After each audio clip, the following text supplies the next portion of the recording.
there's a whole sort of group of players like us and financing companies, the whole service industry that's formed around this. And what it gives is it gives the market more liquidity, and it creates a lot more opportunity and a lot more transaction forms come out of that. The issue with IP and patents is that how you value it is tricky, and it's still very tricky, because what's worth something to me may be worth nothing to you, and that is a sort of fundamental issue. What we are seeing, though, is that as more and more transactions occur, there are some market prices that you could sort of estimate from, and you can identify value drivers in patents. And as we do this, we get more and more knowledge about the market. You can sort of start to estimate and create a lot of interesting products around that. And that's what a lot of these private equity groups are doing. A few words on the value of IP.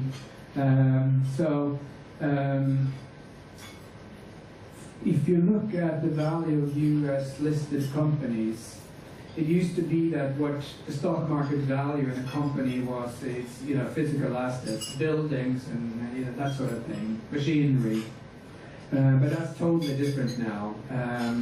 So it's estimated that from 75 and until now, there's been a total shift in how financial markets value assets. So if you look at public listed company now, it's estimated that 80% of the value is related to their intellectual assets. And in general, you could say that the more IP, the more valuable. And you can look at there are some companies like Qualcomm and Intel and Texas Instruments, for that matter, that are good examples of that. So it does matter, is my point. Okay, a little bit about what we do then. So we're a global marketplace for patents and technologies, and we basically help facilitate transactions in that space. We have a large and growing pool of assets available for sale that we are sort of the manager of. And we have a large and growing buy side. And interestingly enough, we see that more and more the larger companies come to people like us, and we work with them as a sort of an outsourced service provider where we help them find assets that they need to buy. And we have over $1 billion in committed capital from buyers on our exchange, and about 50,000 or so patents, and growing.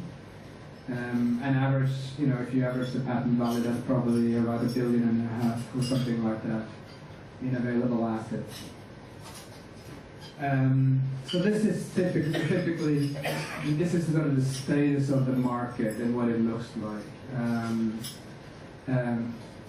It's very fragmented and it's very inefficient.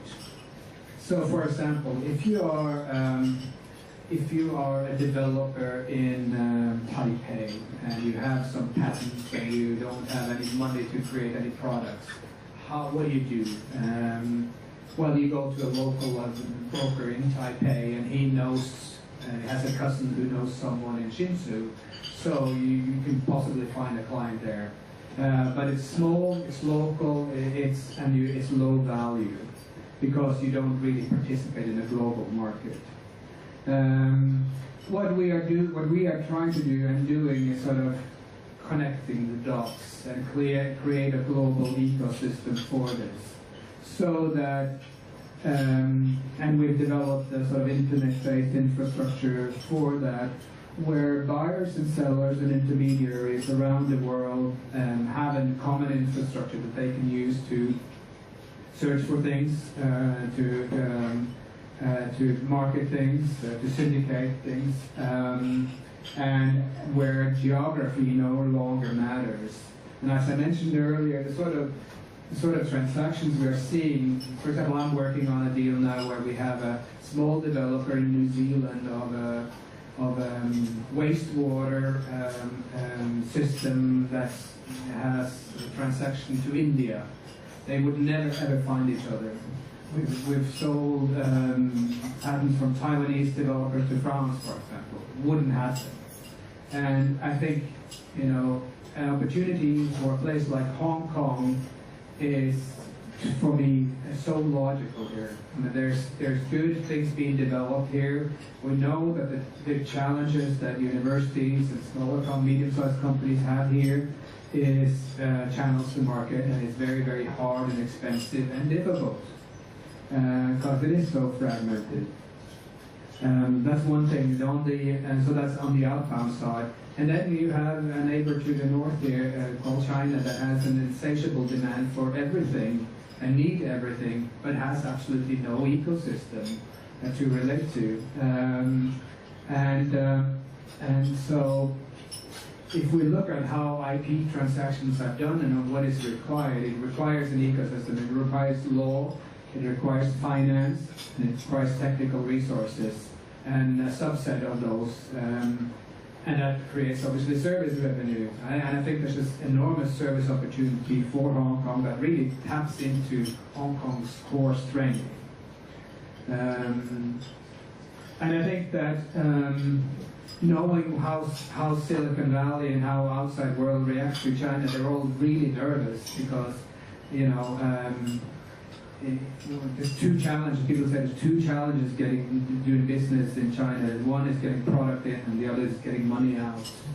And it used to be that way 20 years ago when I did business, and I don't think it's changed really that much. So I think that creates an enormous opportunity for Hong Kong as a service center and as a hub with all the infrastructure that you have in place that could be leveraged specifically for that purpose. And it's needed, and the demand is enormous.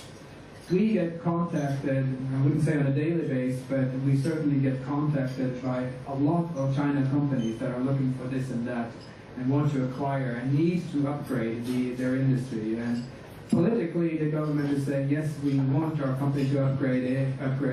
And as you know, we know that there are 60,000 Hong Kong-controlled companies in Pearl River Delta or something like that, that are all facing margin squeeze because they're not in a position to upgrade their industry themselves. They need someone like you to help them with that. And they need someone like you to provide financing, to provide due diligence, to provide technical assistance, and all of those service opportunities around that.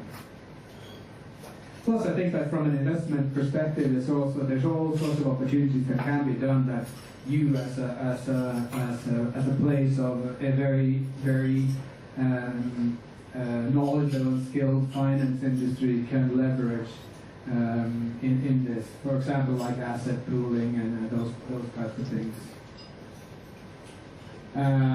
So these are basically a summary of what I talked about, what I see as the opportunities. Okay, I'll leave it at that.